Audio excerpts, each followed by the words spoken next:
All right, hi everybody, this is Dr. Manning, and this is going to be a video related to the accounting assignment Diane's Dance Studio worksheet. So currently you can see that I have Echo pulled up, and I've got the directions for this assignment. It is asking you to open two documents. The first document is the ledgers, which is, of course, step 2 of the accounting cycle. And you need the information from the ledgers to be able to bring those balances into the worksheet. So you're going to click this link, and when you open them up, it should look something like this. And then the other document that you're going to open is right down here, and this is going to be a blank worksheet. So when you click on that and make a copy, it should look something like this. Okay, so we've talked about in class what a worksheet is. It's step 3 of the accounting cycle, and it is usually done at the end of the fiscal period, which for Diane's Dance Studio, we're going to act like it's the end of the month, all right? And an accountant creates this document for 3 reasons. Reason number 1 is they are going to make sure that their debits and their credits equal that they have in the ledgers. So remember, these are the ledgers, and we are going to record each account's name and its current balance, which is the final number on the ledger. And we are going to add up all the debits and all the credits, and hopefully those two numbers equal. If they do, then that is a good checkpoint for the accountant, and it is kind of an indication that they are able to move forward. The second reason that you have a worksheet is it allows you to record adjustments, which we'll talk about later, and then also organize accounts by where they go next for step 4, which is the income statement and the balance sheet. And then finally on this document, you are able to determine profit and loss. So let's get started. Every worksheet at the top has a header, and the header always includes the name of the business. So this is Diane's Dance Studio. Beneath that is the name of the document. This is a worksheet. And then finally, it is the date that you are preparing the document. If I go over to the ledgers, I can see that all of the transactions for Diane's Dance Studio happened in October. Therefore, this is most likely being prepared on the final day of October. So we're going to put October 31st, 2020. Okay, now we're ready to start putting in our account names and the balances from the ledgers, which go into the trial balance section here. So I'm going to just simply look on my ledgers, find the account name. So for the first one, it's cash. And then I'm going to look on the very bottom number. The very bottom number is going to be the current balance for that account. And for cash, it is a debit of $3,548. So for over here on the worksheet, I'm going to first put cash, and then it was $3,548. Make sure you're putting it on the debit side. It's really easy when you're transferring numbers from the ledgers to the worksheet to accidentally flip it from debit to credit. And if you do that, things are not going to add up correctly. So make sure you're putting it in the right spot. Let's do one more. So the next account is supplies, and its balance is $1,703 as a debit. So I'm going to write supplies and then 1,703 as a debit. All right, I am going to go ahead and do the rest of these accounts, pulling them from the ledger into the worksheet. I'm going to really quickly pause the video because you guys don't need to see me do that. And then when the video resumes, all of these things will be filled in. Okay, we're back, and you can see that I have put in all of the rest of the account titles, and I have also recorded what their balance is. And I've put them on the debit side or the credit side, depending on what they were in the ledgers. We are now going to do checkpoint number 1, basically. We're going to add up all of our debits and all of our credits, and we're really hoping that these two numbers equal. So I'm going to put the word subtotals here. And then I think I showed a lot of you this in class, but in case if I didn't, I'm going to put a border underneath insurance expense. It's going to be kind of a thick bottom border. I'm going to do that by clicking up here on the border button, hitting this bottom border. Nothing happens down here, and it's because the width of the border is not thick enough. So we're going to click right there. Okay, that looks better. And now I'm going to use Google Sheets to write a formula.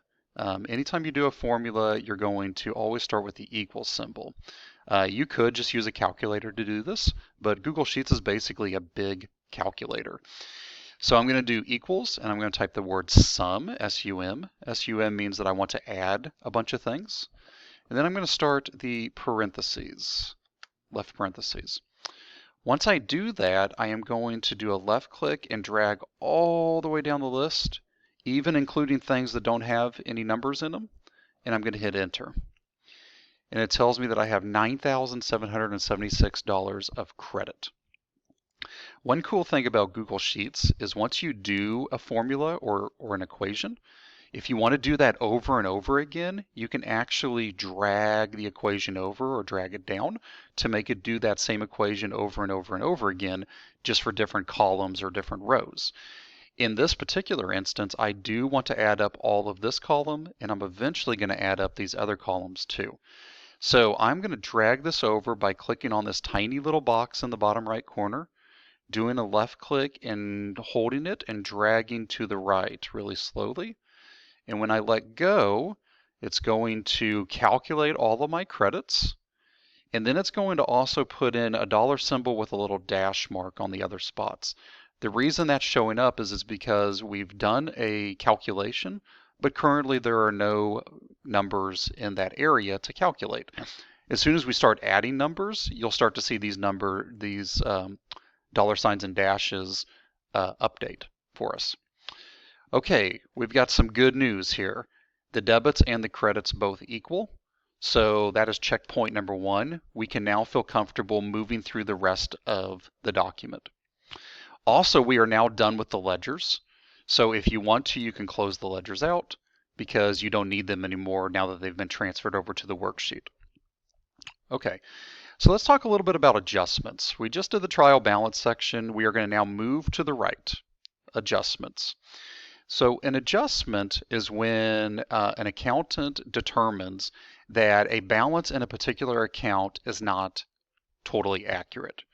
And most of the time this happens because you use that asset during the month as your business operates. It's very common to adjust supplies because supplies get purchased during the month, but they also get used. So at the end of the month is a good time to determine how much got used and adjust the balance for the account. It's also really common to adjust insurance because insurance, you buy it ahead of time, and then as time passes, you're technically using it. Even if nothing bad happens, which hopefully it doesn't, but you're still being covered for that amount of time, so you're kind of like using the insurance. Down here at the bottom, it tells us the value of these accounts, and these are the adjustments that we're going to record. So let's start with supplies. It says the value of supplies on October 31st is $1,350. So most likely on October 31st, the accountant went to wherever the supplies are kept. It could be like in a closet or a cabinet or whatever, it just depends on the business. And wherever those supplies are kept, the accountant estimated how much value they had. They didn't like get really precise, they're not counting every single little paper clip and pencil and piece of paper, but they are just kind of estimating how much is in there. And they're trying to get as close as possible. So for Diane, they estimated that they have $1,350 worth of supplies. Now we need to figure out how much we used. We started with $1,703. We actually only have $1,350. So we need to find the difference between those two numbers. So to do that, we are going to use probably a calculator. And I am just going to do 1,703 minus 1,350. If my calculations are correct, that should be $353. That difference is how much we used, and that's also how much we need to record in the adjustments because we're adjusting the account down $353. So on the supplies row, this one right here, over in the adjustments section, I am going to record a credit of $353. Since I just put a credit in, I have to put an equal debit as well.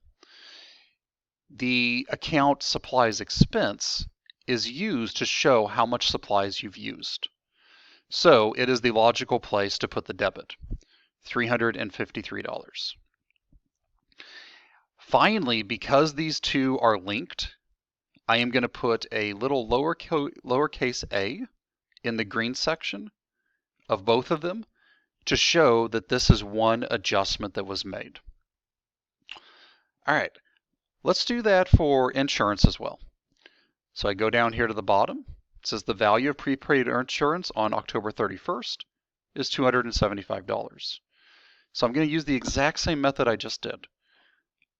Prepaid insurance. I thought it was worth $550, but now that it's at the end of the month, I know that it's really only worth $275. It sounds like we basically cut the value in half. We probably had pre-purchased 2 months worth of insurance, and we just used one. So 550 minus 275 equals 275. So that is what our adjustment is going to be for prepaid insurance, $275. Insurance expense is the account that goes with this. This shows how much insurance we have used.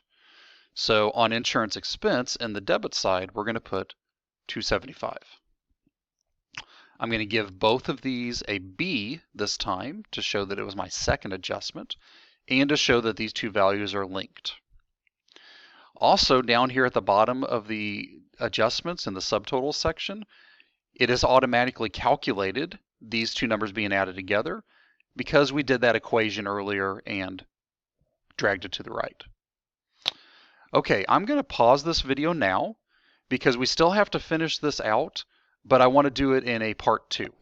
All right, so if you are ready to go, there should be a link for a part 2 video on Echo, and you can start that video now.